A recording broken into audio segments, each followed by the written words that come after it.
Menjelang pemilihan presiden tahun 2024, banyak kejadian yang cukup menyita atensi publik. Mulai dari saling sindir antar pendukung Capres-Cawapres hingga terdapat salah satu dari pendukung Capres yang dikabarkan melakukan tindakan anarkis terhadap salah satu pendukung pasangan calon presiden dan wakil presiden. Biar Kamovs tidak penasaran dan bertanya-tanya perihal tersebut.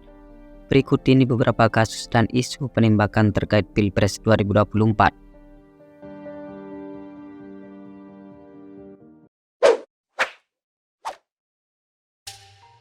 Kasus penembakan relawan Prabowo di Sampang, Madura. Warga Sampang digegerkan dengan terjadinya sebuah penembakan yang menimpa seorang lelaki parubaya bernama Muara, seorang warga dusun Karang Barat, Banyuates, Sampang. Menurut Kasih Humas Polres Sampang, Ibda Sujianto, bahwa insiden penembakan tersebut terjadi ketika Muara sedang duduk-duduk di depan sebuah warung atau toko yang berada di dusun Mandeman Dayak. Di mana kala itu pria yang disebut-sebut sebagai relawan Prabowo Gibran tersebut sedang cangkruan bersama 3 orang lainnya. Dan seketika dari arah selatan datang 2 orang menggunakan sepeda motor menghampiri mereka. Di saat itu pula salah satu dari orang yang tak dikenal itu kemudian melepaskan 2 kali tembakan ke arah Muara hingga korban langsung tumbang. Kasus penembakan tersebut kini mulai menemui titik terang sebab menurut Direskrim Polda Jatim Kombes Toto Suharyanto, jika pihaknya baru saja mengamankan 2 tersangka baru berinisial AR dan HH yang merupakan warga Pasuruan.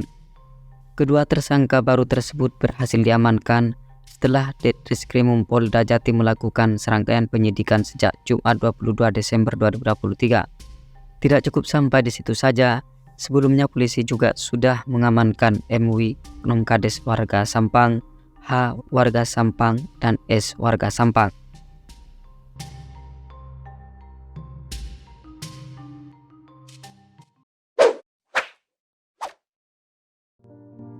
Mobil Ketua Relawan Prabowo Gibran di Sulawesi Selatan ditembak.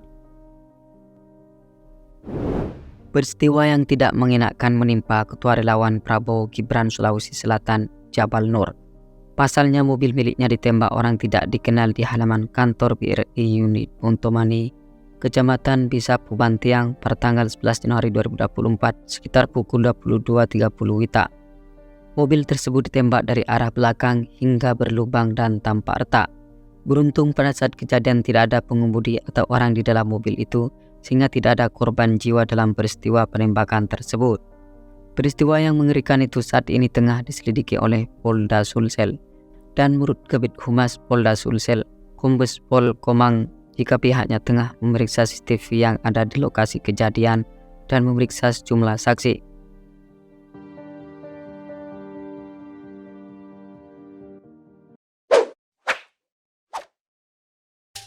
Pria berinisial AWK ancam tembak Anies.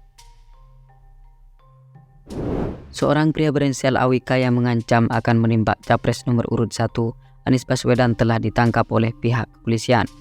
Lelaki yang masih berusia 23 tahun tersebut diamankan oleh polisi di Jember, Jawa Timur pada tanggal 13 Januari 2024 pagi sekitar pukul 9.30 WIB.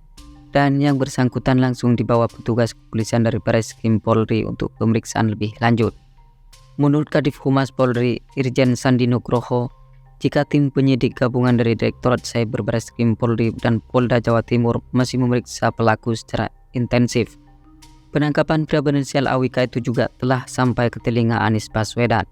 Dan Capres nomor urut 1 itu berharap agar AWK masih bisa dibina serta disadarkan bila tindakannya tersebut sangat berbahaya. Di sisi lain, Anies juga meminta agar pelaku ditindak sesuai ketentuan hukum dan memenuhi prinsip keadilan dan proporsionalitas. Suami Ferry Farhati itu juga memberikan apresiasi gerak cepat Kapolri Jenderal Listio Sigit Prabowo beserta jajarannya dalam menangkap pelaku.